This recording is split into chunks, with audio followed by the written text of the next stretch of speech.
So this is still the opening, and this is still theory. And Tal chooses a very aggressive approach. He was known for this, for just trying to maximize the amount of confusion in the position and try to create dynamism wherever possible. He was known for sacrificing pieces. He attempts to do this game, but Lisitsyn, as we shall see, does a very good job of resisting his advances. Black takes, and as we discussed now, Black's position is quite solid. He's able to parry White's initial attack and initial threats. His position has a few advantages, and his advantages is that he has more of a presence. His pawns have more of a presence in the center, where he has the C pawn, the D pawn, and the E pawn. And the White, even though he has two advanced pawns, E4 and D4, he's missing the all-important D pawn. And so he's not able to control the C5 square or the E5 square as well.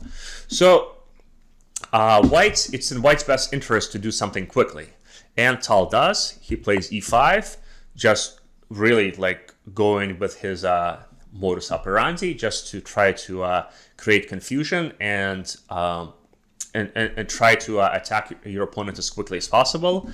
And so if Black takes on E5, White would be able to take, and in the process deprive Black from the ability to castle. And that's still important, even though the queens are off the board. The Black king is going to be in a little bit of trouble, and would take here, and White's position would be a little bit better. So the proper way to respond to aggression like this is not to take right away, but to simply play knight d7.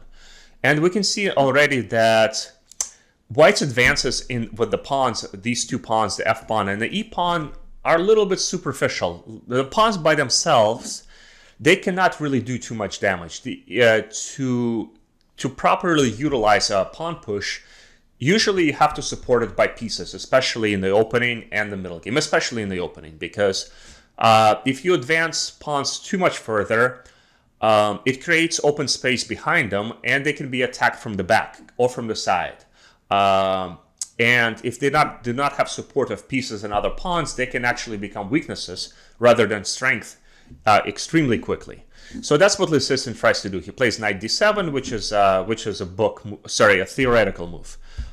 White takes on d6, and Black takes on d6 as well. So we've reached the position, and let's take a pause and consider the pros and cons here. So what are the pros of White's position? If we look at it, he has a little bit of a lead in development. His knight is on c3.